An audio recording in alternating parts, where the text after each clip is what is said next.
오늘 본문을 통해서 하나님은 특별한 소원을 기다리십니다. 이 제목으로 말씀 전하도록 하겠습니다. 본문을 묵상을 하고 또 설교를 준비하면서 갖게 되는 마음은 이 땅에 살아가는 성도에게 주시는 특별한 위로의 말씀이 아닌가, 또 마이너로 살아가는 사람들에게 있어서 소망을 안겨주는 말씀이 아닌가, 그렇게 묵상을 해보게 됩니다. 세상은 학력이나 학벌, 또 출신, 출생, 경제력 등에 따라서 보이지 않는 등급을 매기죠. 흑수저, 다이아몬드, 금수저 이렇게 나누지 않습니까? 그래서 보이지 않는 등급을 매기고 또 실제로 차별하게 됩니다. 차별을 받게 되고, 그러한 인생 가운데 오늘 우리에게 주시는 이 말씀이 위로가 되는데, 왜 위로가 되느냐? 여러분, 사람에게 있어서 살아갈 원동력, 힘을 어디서 찾느냐 하면 삶의 이유를 발견할 때, 삶의 목적을 깨달을 때란 말이죠. 눈빛이 흐리다가도 반짝반짝 빛날 때가 있어요. 특히 아이들을 키우다 보면 아이들의 눈빛이 멍하다가도 반짝반짝 빛날 때가 있어요. 언제 빛이 날까요? 왜 공부를 해야 되느냐? 자기한테 목적이 생기게 되면, 목표가 생기면 달라지거든요. 아이뿐만 아니라 어른도 마찬가지예요. 노년도 마찬가지예요. 우리의 인생이 시간이 지나고 육체가 연약해지는 것은 당연한 거 아닙니까? 우리의 신체적인 것이 쇠한다 할지라도 우리의 정신, 우리의 어떤 스피릿이 녹슬면 안 되는 것 아니겠습니까? 녹이 쓴다고 하는 것은 인생의 목적, 목표가 없다는 것인데, 그래서 삶의 이유를 발견을 하고 목표를 가진 인생으로 나아갈 때 그것이 여러분 가치 있는 인생이 되는 거예요. 슬픈 인생, 젊어서도 늙어서도 여러분 어떤 나이에 따라서 슬픔이 아니라 목표 없이 살아가게 되면, 이유 없이 살아가면 그것이 안타까운 인생 아니겠습니까? 이 자리에 있는 모든 여러분들이 한 분 한 분 다 오늘 이 말씀을 통해서 나시린의 특별한 소원을 통해 삶의 이유를 발견하고 삶의 목표를 발견할 수 있기를 주님의 이름으로 축복합니다. 말씀이 없으면 인생은 방자에 행해요. 비전이 없으면 방자에 행해요. 목표가 없으면 방자할 수밖에 없어요. 그래서 오늘 이 말씀을 통해서 참된 인생의 목적을 발견하고 내가 하나님 앞에 이렇게 드려지겠노라 결단하며 결심하며 나아가는 그런 예배 될 수 있기를 주님의 이름으로 축복합니다. 오늘 말씀 민수기 6장 1절 2절 말씀 함께 읽도록 하겠습니다. 여호와께서 모세에게 말씀하여 이르시되 이스라엘 자손에게 전하여 그들에게 이르라. 남자나 여자가 특별한 소원 곧 나시린의 소원을 하고 자기 몸을 구별하여 여호와께 드리려고 하면. 아멘. 나시린이라고 하는 것은 히브리어 언어로 나지르가 되어지고 스스로 무엇에서 떠나다라는 뜻을 갖습니다. 스스로 무엇에서 떠나 하나님께 헌신한 자, 바쳐진 자, 그것이 바로 나시린입니다. 나시린은 두 종류가 있어요. 종신적 나시린과 한시적 나시린이 있습니다. 즉 평생을 나시린으로 드린 사람이 있고, 그리고 일정한 기간, 3개월, 1년, 2년, 10년 이렇게 일정한 기간을 따라서 나시린으로 헌신한 사람이 있고, 예를 들면 한나가 아이가 없어 하나님 앞에 서원했을 때에 하나님께서 아들을 주셨죠. 그 아들의 이름이 뭡니까? 사무엘이죠. 사무엘을 종신 나시린으로 하나님 앞에 드리게 되죠. 그리고 마노아가 아이가 없어서, 그 부부가 아이가 없어서 힘겨워할 때 하나님께서 아이를 허락해 주시면서 하나님께서 명령하셔서 나시린으로 드려라. 그래서 드려진 나시린 누굽니까? 삼손이죠. 삼손이 있고, 신약에 와서는 사가랴와 엘리사벳 부부에게 아이를 주시면서 나시린으로 소원하도록 하셨고, 그래서 그 아이가 하나님 앞에 드려졌죠. 그 아이 이름이 뭡니까? 세례 요한이 되죠. 이렇게 하나님은 종신적 나시린, 그 다음에 한시적 나시린으로 구별하도록 하셨어요. 나시린으로 드려지면 지켜야 될 규례가 세 가지가 있습니다. 첫째는 포도주나 독주를 마시면 안 됩니다. 그 씨나 껍질도 가까이 하면 안 돼요. 두 번째가 삭도를 머리에 대면 안 됩니다. 삭도는 면도칼이거든요. 머리카락을 자르지 마라. 세 번째가 시체를 가까이 하지 마라 등이 됩니다. 이 세 가지의 좀 더 구체의 의미는 설교 말미에 다시 말씀을 드리겠습니다.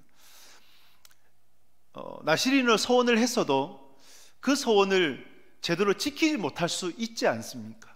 이 세 가지를 어길 수 있지 않습니까?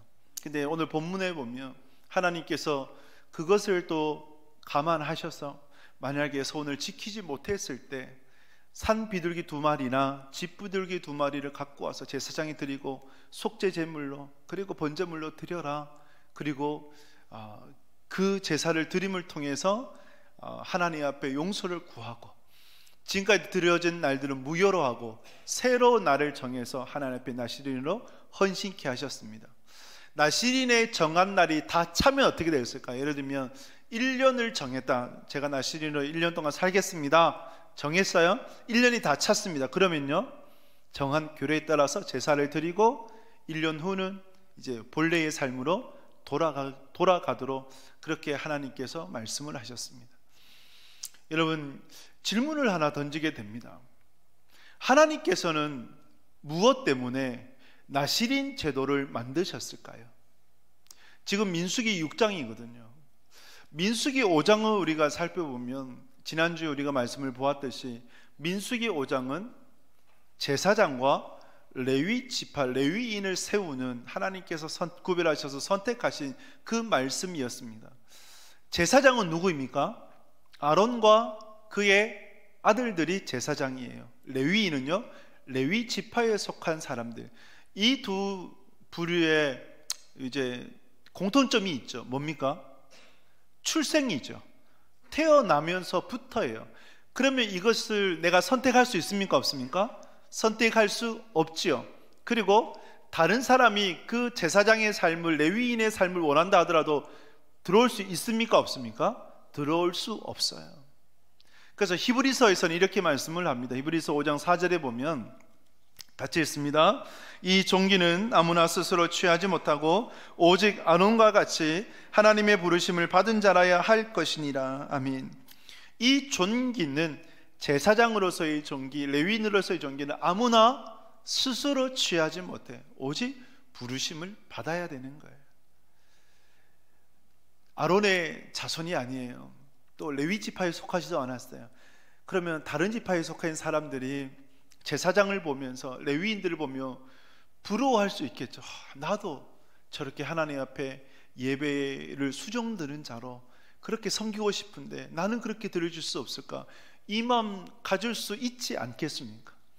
이 마음을 갖는 자들에게 하나님께서 기회를 주시는 거예요. 그래서 나시린의 특별한 소원을 통해서 하나님 앞에 드려지고자 하면 하나님께서 그 소원을 받으셔서 태어나는 건 제사장으로 태어나지 않아서도 레위 지파로 태어나지 않아서도 그가 하나님 앞에 붙들려 하나님의 일들을 감당하고 하나님 위해서 살 수 있도록 그렇게 하나님께서 기회를 주시는 거예요.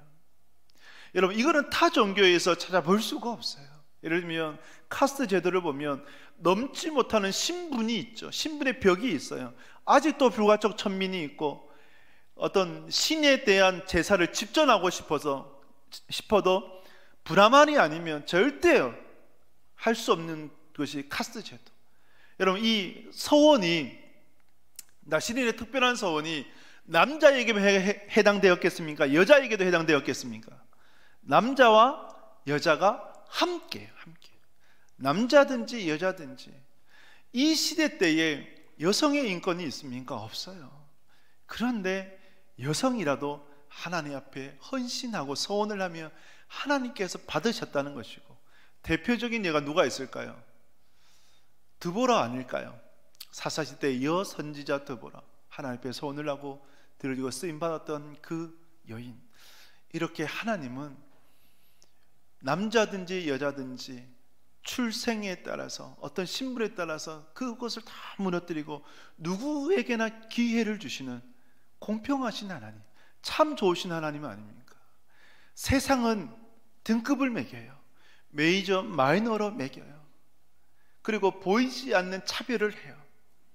그러나 하나님은 하나님 앞에서 메이저도 없고 마이너도 없고, 하나님은 누구든지 사용하시고 누구에나 기회를 주시고 누구든지 하나님 앞에 나오도록 하시는 분이시죠. 그래서 하나님은 이 나시린 제도를 통해서 뭘 만드시냐? 공평하신 하나님을 나타내시는 것이고, 그리고 누구에게든지 기회를 주시는 것이죠. 이 공평하신 하나님을 기억하고 또 묵상하면 묵상할수록 드려지는 찬양이 있어요. 여러분, 이 찬양을 설교를 주면서 계속 거듭 묵상하게 되었습니다.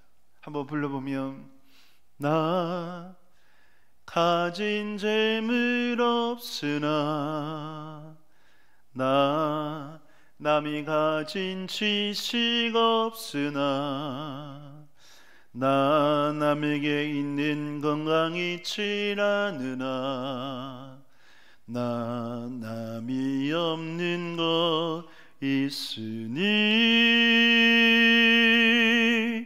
나 남이 못 본 것을 보았고, 나 남이 듣지 못한 음성 들었고, 나 남이 받지 못한 사랑 받았고, 나 남이 모르는 것 깨달았네. 여러분, 이 찬양처럼 우리 하나님은 공평하신 하나님입니다. 할렐루야. 참 좋으신 분이세요. 그러기에 우리가 위로를 받고 소망을 얻는 거죠. 저는 제 자신을 볼 때 자타공인, 흙수저다 라는 생각을 늘 해왔었어요. 나 같은 자가 결혼을 할 수 있을까부터 해서 앞으로 어떻게 살아갈까, 이런 고민 가운데 청년 때를 보내었었는데, 그런데 하나님은 정말 선하시고 정말 좋으신 하나님이시더라고요. 하나님 앞에 1을 드렸다면 하나님은 오히려 10을, 50을, 100을 주시는 분이시더라고요. 여러분, 그 좋으신 하나님의 은혜로 더욱더 살아갈 수 있기를 주님의 이름으로 축복합니다. 저는 이 말씀 묵상을 하면서 제가 좀 생각을 바꾸었습니다. 뭘 바꿨느냐, 주의 종으로 살아간다, 주의 종으로 헌신한다, 예를 들면 목사가 되고 선교사가 된다라고 하는 건 내가 원해서가 아니라 하나님의 특별한 부르심이 있어야 된다라고 여겼습니다. 예를 들면 예수님께서 12제자를 세울 때 12제자는 특별히 부르셨거든요. 예수님을 따라다녔던 팬들은 많았어요. 무리들은 많았는데, 그런데 제자들은 직접 부르셨어요. 그것을 보면서 내가 원해서가 아니라 하나님께서 원하셔서, 하나님께서 택하셔서 세워진다라는 그 생각을 많이 가졌습니다. 근데 이 나시린의 특별한 소원을 보면서 생각을 전환하게 되는 것은, 하나님께서 베풀으신 은혜가 크고 은혜에 감동되어져서 내가 주의 종으로, 목사로, 선교사로 헌신하겠다라고 주님 앞에 서원하면 그 서원도 하나님이 기뻐하셔서 받으시고 그에게 기름 부으셔서 사용하시는구나라고 그렇게 바뀌어졌어요. 누구든지. 그러기에 하나님 공평하신 하나님이시고 또 우리에게 위로, 소망을 주시는 거죠. 하나님께서 왜 이 또한 나시린의 특별한 제도를 만드셨을까 할 때에, 여러분, 하나님은 사람을 통해서 일하시고 역사하세요. 그 시대 때에 하나님이 사용하시는, 그 시대 때에 필요한 하나님의 사람이 있는데, 이 나시린의 특별한 소원을 통해서 하나님은 그 사람을 세우고 사용하기를 원하시는 거죠. 영적 기둥이 제사장과 레위인이었다면, 여러분, 항해하는 배를 생각을 하면 그들은 영적 기둥이고 등대와 같아요. 그래서 항해하는 배에 불을 비춰요. 그런데 등대와 같은 어떤 제사장을, 레위인만 필요한 것이 아니라 또 뭐가 필요할까요? 토치를 올리면 바람을 불어일으키는 그 바람이 있어야 순항하지 않겠습니까? 영적 바람을 일으키는 자가 누굴까요? 나시린이 아닐까요? 그 시대에 필요한 나시린을 하나님께서 세우셔서 하나님께서 원하시는 그 일들을 이루어 가신단 말이죠. 사랑하는 여러분, 나시린을 하나님은 세우셔서 하나님의 뜻을 이루어 가십니다. 그 부르심이 구약에만 있었던 것이 아니라, 신약에만 있었던 것이 아니라 오늘을 살아가는 우리에게도, 여러분에게도 원하시는 하나님의 부르심, 특별한 소원인 줄 믿습니다. 이 나시린의 특별한 소원을 여러분들이 바라보시면서 하나님, 저도 사용하여 주옵소서, 그러한 간절함, 그러한 소망을 갖는 여러분들이 꼭 되실 수 있기를 주님의 이름으로 축복합니다. 나시린은 우리가 서원했을 때에 하나님께서 주신 특별한 은혜가 있을까요, 없을까요? 하나님께서 주신 특별한 은혜가 있습니다. 민수기 6장 8절을 보게 되면 6장 8절 같이 읽습니다. 자기의 몸을 구별하는 모든 날 동안 그는 여호와께 거룩한 자니라. 아멘. 자기의 몸을 구별하는 모든 날 동안에 어떤 자라고요? 여호와께 구별된 거룩한 자라는 거예요. 제사장을 부르시고 레위인들을 하나님께서 부르시고 세우셨을 때 하셨던 말씀, 내가 구별하여 세운 거룩한 자니라. 거룩한 자라고 하는 것은 하나님의 택함이라는 의미도 있지만 하나님의 소유이고 하나님의 책임이고 하나님의 이끄심, 인도가 있다는 것을 말씀하는 겁니다.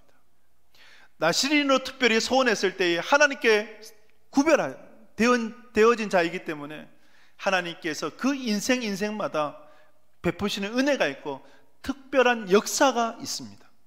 예를 들면 사무엘을 볼까요? 사무엘이 하나님 앞에 소원해서 나시린으로 드려졌을 때에 하나님께서 사무엘에 주신 은혜를 보게 되면 사무엘상 3장 말씀 3장 19절 같이 읽겠습니다. 사무엘이 자라매 여호와께서 그와 함께 계셔서 그의 말이 하나도 땅에 떨어지지 않게 하시니. 아멘. 사무엘이 자라났어요. 누가 함께 하셨어요? 하나님이 함께 하셨어요. 여호와께서 사무엘과 함께 하셔서 그의 말이 하나도 땅에 떨어지지 않도록 하셨습니다. 사무엘을 선택하실 때 하나님께서 말씀하셨던 것이 있었죠. 내가 나를 위하여 충실한 제사장을 일으키리니 그 사람은 내 마음 내 뜻대로 할 것이라. 하나님 마음대로 하나님 뜻대로 행할 자이기 때문에 사무엘 그의 말이 하나님의 말씀을 선포했기에 그것이 하나도 땅에 떨어지지 않았던 것이죠. 사무엘은 위대하게 하나님 앞에 쓰임받았어요. 사사시대를 종식하고 왕정시대를 열었던 자가 사무엘이었고, 두 왕을 기름 부어서 세웠던 자 사울 왕을 세웠고, 그리고 다윗 왕을 세웠던 자가 사무엘 아니겠습니까? 또 사울 왕을 폐위할 때 사무엘이 선포했던 그 말씀이 하나도 땅에 떨어지지 않고 그대로 성취되어졌습니다. 삼손은 어떠합니까? 여러분, 삼손의 이름이 의미가 뭘까요? 물론 유머인데 삼손, 세 가지에 다 손대었다. 유머입니다. 이렇게 이제 삼손인데, 삼손 그 나시린이 하지 말아야 될 거 세 가지가 있다고 말씀을 드렸습니다. 포도주 독주 마시지 말고, 머리에 삭도 대지 말고, 그리고 시체를 가까이 하지 말고. 삼손은 죽은 사자의 사체에서 뭘 먹어요? 꿀을 떠서 먹죠. 그리고 너무 맛있으니까 또 좀 효심은 있었던 것 같아요. 부모님에게 갖다 주게 되고, 그런데 거짓말해가지고 죽은 사자의 사체가 아니라 다른 데 갖고 왔다 이렇게 거짓말을 하게 되죠. 나시린이 지켜야 될 것을 어겼던 삼손이에요. 그리고 삼손은 누구를 좋아했어요? 여자를 좋아했어요. 여자를. 그 중에서 드릴라에 빠져가지고 삭도를 대는, 머리카락이 잘리게 되는. 여러분, 여자를 좋아했다 또 유흥이 따르지 않겠습니까? 성경에는 기록되지 않지만 또 술도 가까이 했을, 그것을 짐작을 해보게 되죠. 이렇게 삼손이 나시린으로서의 규례를 어기니까 하나님의 영광이 떠나게 되었죠. 힘을 잃어버리게 되었습니다. 블레셋의 사람들에게 잡혀가지고 눈이 뽑히고 놀이개로 전락해버렸죠. 그가 하나님 앞에 회개하며 마지막으로 하나님께 기도하게 되었습니다. 그 말씀이 사사기 16장 말씀인데, 사사기 16장 28절 말씀 같이 읽습니다. 삼손이 여호와께 부르짖어 이르되 주 여호와여 구하옵나니 나를 생각하옵소서. 하나님이여 구하옵나니 이번만 나를 강하게 하사 나의 두 눈을 뺀 블레셋 사람에게 원수를 단번에 갚게 하옵소서 하고. 아멘. 삼손이 어떻게 기도했어요? 이번만 나를 강하게 하사, 이번만 나를 강하게 하사. 그래서 그 건물을 지탱하고 있는 기둥에 묶였는데, 하나님 이번만 나를 강하게 하사 저들을 심판하게 해주십시오. 하나님께서 그 기도를 들으셨고 삼손에겐 나시린의 영광을 회복시켜 주셔서 삼손에 의해서 건물이 붕괴되어진, 이전에 삼손으로 인해서 심판받았던 그 이방인들보다 훨씬 더 많은 이들이 심판받게 된 그러한 은혜, 그러한 영광이 임하게 되었죠. 세례요한은 어떻습니까? 예수님께서 세례요한을 세워주셨는데 어떻게까지 세워주셨습니까? 세례요한을 칭찬하시는데 마태복음 11장 11절에 보면 이렇게 말씀을 하세요. 같이 읽습니다. 내가 진실로 너희에게 말하노니 여자가 낳은 자 중에 세례 요한보다 큰 이가 일어남이 없도다. 그러나 천국에서는 극히 작은 자라도 그보다 크니라. 아멘. 여자가 낳은 자 중에 세례 요한보다 더 큰 자가 없다라고 말씀을 해요. 이처럼 예수님께서 세례 요한을 세워주셨어요. 여자가 낳은 자 중에 세례 요한보다 큰 이가 없다. 왜 세례 요한이 이처럼 세움을 받았을까? 예수님께서 축복의 말씀을 주신 걸까요? 세례 요한은 언제부터 예수님의 길을 예비했습니까? 태중에서부터. 6개월이 되었을 때 예수님께서 잉태되었고, 그 태중에서 아기 예수님이 잉태되었을 때에 정말 성령 충만했다고 성경 표현해요. 성령 충만하며 몸속에서 태중에서 찬양했던 이가 세례 요한. 그리고 태어나서 죽을 때까지 주님의 그 길을 예비하며 회개를 선포하고, 그리고 물로 세례를 베푸며 주님 오실 그 길을 예비했던 자가 세례 요한. 그래서 그 인생이 부럽고 위대한 거죠. 그는 늘 고백해요. 주님은 흥하여야 하겠고 나는 쇠하여야 하리라. 여러분, 이 인생이 복된 인생입니다.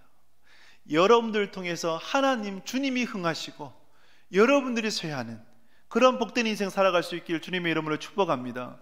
그런데 여러분, 주님이 영광 받으시고 여러분들이 쇠하리라 이 마음으로 살아가시면 주님이 어떻게 하실까요? 그냥 그렇게 두실까요? 아니에요. 그렇게 살아가는 인생이 오히려 더 흥하도록 하나님께서 감당할 수 없는 복을 주세요. 복을 주세요. 영적 나실인이 구약에만 있을까요? 신약에만 있을까요? 세례 요한만 될까요? 오늘날에는 영적 나실인이 있을까요? 없을까요? 오늘날에 영적 나실인을 하나님께서 찾으실까요? 찾지 않으실까요? 찾으세요. 필요해요. 하나님께서 원하세요. 제가 예전에 설교 가운데 페이버라는 책을 한번 소개해 드렸습니다. 페이버. 그 저자가 하영록 씨입니다. 하영록 씨. 그가 누구냐면 미국에서 목회라는 목사이자, 그리고 건물 주차를 이제 주차 빌딩을 설계하는 회사 팀하우스의 회장이기도 해요.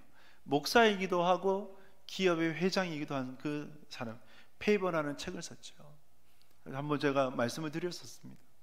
그가 30대 초반에 심장 이상으로 인해서 심장 이식을 받지 않으면 얼마 살지 못하는 시한부 인생을 살아가게 되는 그때에 병상에서 말씀을 읽으면서 깨닫게 되는 것, 그리고 자신의 인생을 되돌아보면서 심장 이식을 받는다라고 하는 것은 누군가 죽어야 자기가 그 심장 이식을 받을 수 있는 거예요.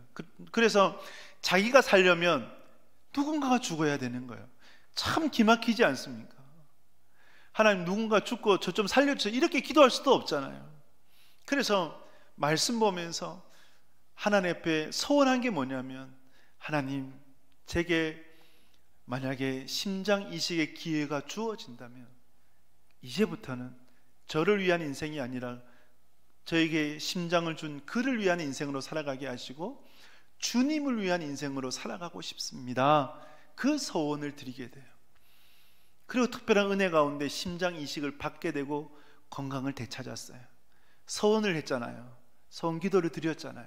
그래서 이 사람이 이제 대기업의 주차 빌딩을 설계하는 대기업의 중력 임원이었는데, 그런데 아무리 생각을 해봐도 어떤 회사의 임원으로서는 자기가 남을 위해 사는 것이 힘들겠다라고 생각되어졌대요. 그래서 사표를 던지고 창업을 했어요. 창업을 했는데 어디서 했느냐? 자기 차고지에서. 자기가 사장이고 직원은요 아내 한 사람, 컴퓨터 하나, 이렇게 해서 창업을 했어요. 물론 어려웠죠. 어려웠는데 하나님께서 은혜를 주셨을까요? 안 주셨을까요? 주셨어요. 정말 감당할 수 없는 은혜를 주시더래요. 창업 3개월 만에 미국에서 두 번째로 큰 신용카드 회사의 주차 빌딩을 설계하게 되고, 그 다음에는 대형 병원을 또 설계하게 되고, 이러한 하나님의 특별한 은혜 가운데 마치 여러분 풍선이 하늘로 오를 때 어떻게 오릅니까?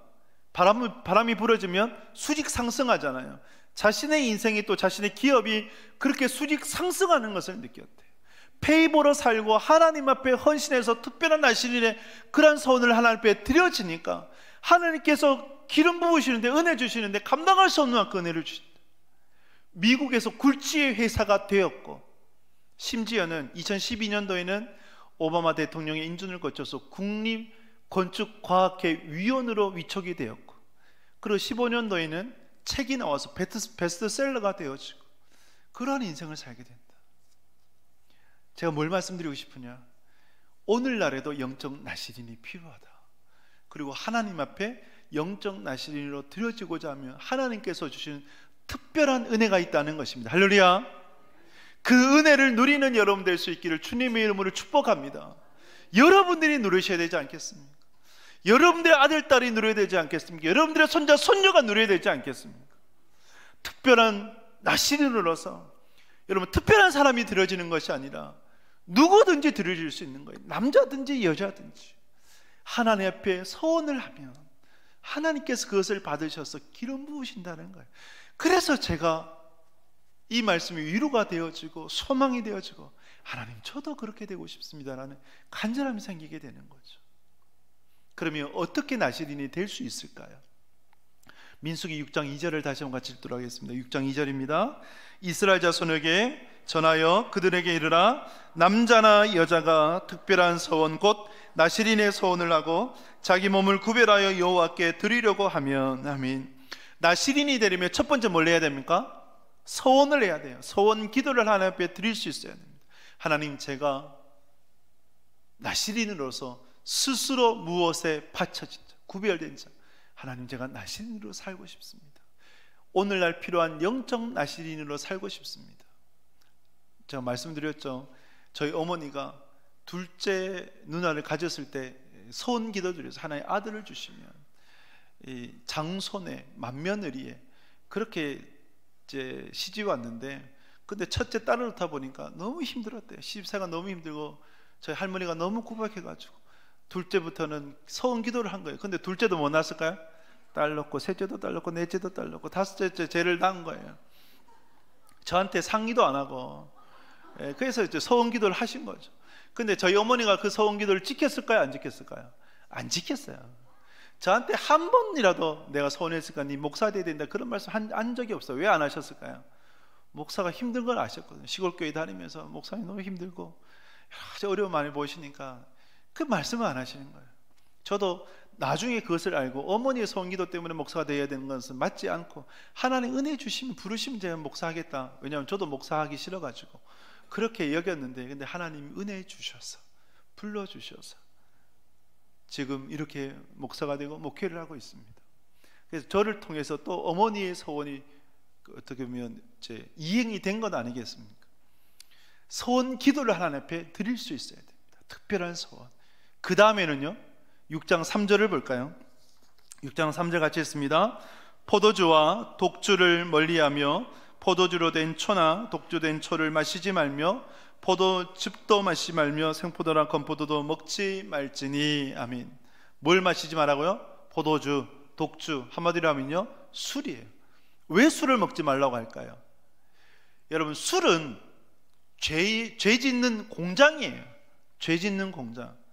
폭력, 폭언, 그리고 음란, 불륜, 이 모든 것의 시작이 뭘까요? 세상으로 보면 술 아닐까요? 남자 여자가 술 취해가지고 음란하게 되고 불륜 일으키고, 술 취해가지고 이성을 잃어버리고, 그래서 폭력을, 폭언을 행사하고, 그래서 가정이 무너지고 가정이 파괴되는 그 일들. 여러분, 결국은 술이 문제가 돼요. 그래서 하나님은 술에 대해서 나실인을 서원하면 그 입에조차도 대지 마라. 심지어 뭐도 먹지 마라? 씨다, 껍질도 먹지 마라. 어떤 사람은 얘기해요. 술 취하지 말라고 했지, 술 마시지 말라고 했지 않느냐. 여러분, 유대인은 포도주 마시고 독일은 맥주 마시고 뭐 이런 얘기해요. 그래서 우리도 포도주도 괜찮고 맥주도 괜찮다 이런 말을 합니다. 그럼 거기 가서 사세요. 예를 들면 이제 이스라엘 가서 살고 독일 가서 살고, 그들의 어떻게 보면 그것이 필요한 어떤 환경이라는 것이 있어요. 근데 그것을 우리에게 가져와서 필요한 것만, 자기한테 불리한 건 빼버리고 필요한 것만 그렇게 가져와 가지고 타협하고, 하나님께서는 그것을 원하지 않으세요. 중독이에요.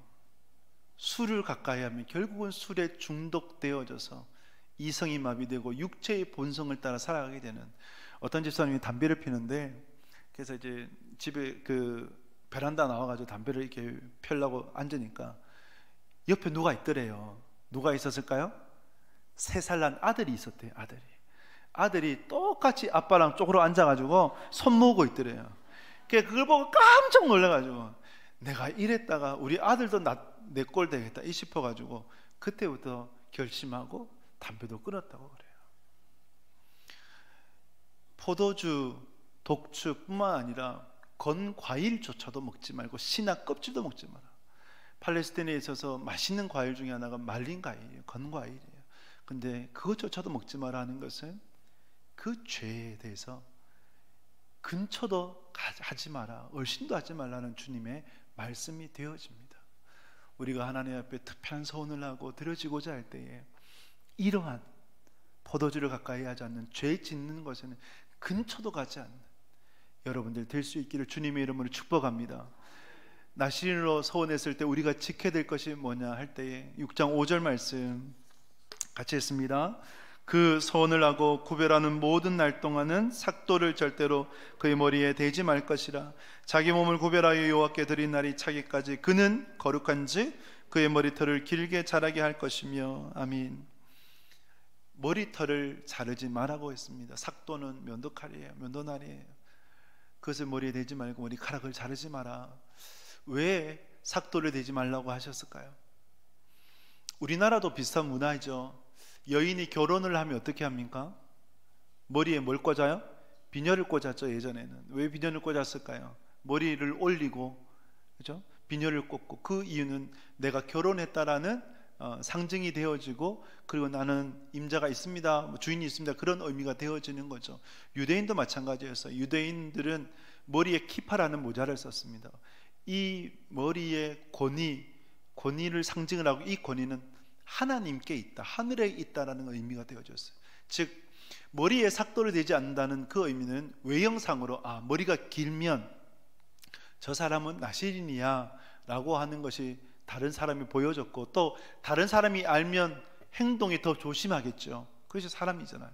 더 조심하게 되고, 그리고 내 권위는 하나님께 있다, 나는 하나님께 속한 자다, 이것을 나타내는 것이 머리에 삭도를 대지 않았던 거예요. 머리를 길었던 거예요. 그러므로 여러분, 이것을 우리에 적용을 하면 우리는 늘 우리 인생의 주인이 하나님 되심을 고백하며 살아가야 됩니다. 할렐루야. 하나님이 내 인생의 주인 되신다, 그 권위를 하나님 앞에 내어드리고, 그리고 또한 머리를 길렀던 것처럼 우리 안에 외형적인 구별도 필요해요. 그래서 우리 결심을, 만약에 나시린으로서 특별히 소원을 하기로 했다, 하나님 제가 이렇게 한식으로 또는 정신적으로 드려지겠습니다라는 소원을 하면 적는 거예요. 그리고 나의 어떤 볼 수 있는 상징성을 심어두고, 뭐 나무를 심는다든지 아니면 뭐 글을 새긴다든지 등등을 해서 평생 잊지 않고 기억하며 살아갈 수 있는 무언가가 필요하죠. 마치 머리카락을 길렀던 것처럼 이렇게 삭도를 대지 말아야 합니다. 마지막으로 나시린으로 소원했을 때 우리가 지켜야 될 것이 무엇이냐, 6절 7절 말씀 같이 읽겠습니다. 자기의 몸을 구별하여 여호와께 드리는 모든 날 동안은 시체를 가까이 하지 말 것이요 그의 부모 형제 자매가 죽은 때라도 그로 말미암아 몸을 더럽히지 말 것이니 이는 자기의 몸을 구별하여 하나님께 드리는 표가 그의 머리에 있습니다. 아멘. 무엇을 가까이 하지 말라고요? 시체를 가까이 하지 마라. 왜 시체를 가까이 하지 말라고 하셨을까요? 시체는 부패를 상징을 합니다. 부패. 팔레스타인은 더하죠. 날씨가 덥기 때문에, 무덥기 때문에 나사로가 죽었을 때 며칠 만에 냄새가 났다고요? 나흘이 지나니까 이미 썩은 내가 났다. 시체가 부패가 되면 그냥 부패가 되는 것이 아니라 여러 가지 바이러스가 옮겨지죠. 그래서 죽은 시체에 대해서 화장을 하는 이유가 그거 아닙니까? 다 태워버리는. 시체를 가까이 하지 않는다라고 하는 것은 내 안에 부패하게 만드는 것을 가까이 하지 않는다. 어떤 개척교회를 하셨던 목사님 이런 말씀을 하셨어요. 모든 목회의 한 영혼은 귀합니다. 근데 개척교회는 또 그 의미가 더 하겠죠. 신실한 부부가 등록을 하셨어요. 신앙생활 잘 하셨어요. 우리 집 근처에 이런 교회가 있었냐 그러면서 1년 동안 너무 기쁘게 교회 자랑하면서, 목사님 자랑하면서, 말씀 자랑하면서 그렇게 신앙생활 하셨는데, 한 1년이 지나니까 조금 눈빛이 변하고 낯빛이 변하더래요. 왜 그런가? 그러다가 교회에 큰 문제를 일으키고 분란을 일으키고 결국 교회를 떠나가게 되었다. 왜 떠나가게 되었느냐? 그 이유를 나중에 알았대요. 왜 그러냐? 이웃집에 할머니가 이사를 왔대요. 근데 그 할머니가 매주 이제 놀러 온 거예요. 떡도 갖다 주고 음료수도 갖다 주고 하여튼 뭘 갖다 주면서 매주 왔대요. 그러면서 어디 갔느냐? 교회 갔다 왔다 하니까 그래 교회 가서 말씀 들었느냐 하면서 말씀 참 좋네. 그러면서 그 교회 정말 좋네. 이렇게 되다가 한 주, 두 주 지나고 한 달, 두 달 지나는데 부정적인 생각을 심어 넣더래요. 부정적인 생각을.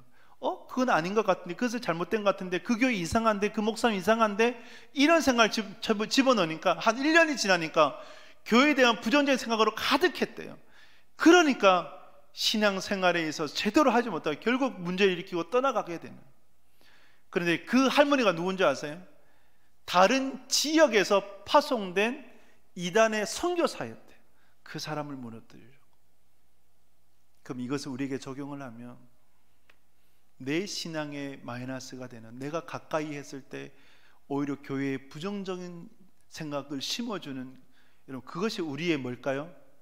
죽은 시체가 되어지고, 그를 우리는 가까이 하면 안 되는 것이고, 사람뿐만 아니라 신앙생활에 마이너스가 되는 죄짓도록 만드는 환경, 그 무엇이 있다면 그것이 우리에게서 죽은 시체가 되어진다.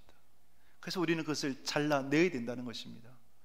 여러분, 이 예배를 통해 그 죽은 시체를 잘라내어버릴 수 있는, 결단할 수 있는 그런 여러분 될 수 있기를 주님의 이름으로 축복합니다. 여러분, 나시린의 특별한 소원이에요. 위로가 되지 않습니까? 소망이 되지 않습니까? 나같이 아무것도 가진 것이 없는, 배경도 없고 무엇도 없는 그 사람을, 남자든지 여자든지 하나님의 특별히 서원을 하기만 하면, 그래서 하나님 앞에 포도주 독주를 마시지 않고 머리에 삭도를 내지 않고 시체를 가까이 하지 않으면 하나님께서 그를 통해서 놀라운 일들을 이루어 가시고 또 감당할 수 없는 은혜를 부어주시는데, 여러분 그렇게 특별한 서원을 드리지 않겠습니까? 누구든지, 어린아이든지 노년이든지 청년이든지 여러분들이 오늘 이 예배를 통해 나시린의 특별한 소원을 하나님 앞에 들어줄 수 있기를 바라고, 특별한 소원을 통해 특별한 은혜를 누리고 하나님 앞에 쓰임받는 여러분들이 꼭 되시길 주님의 이름으로 축복합니다.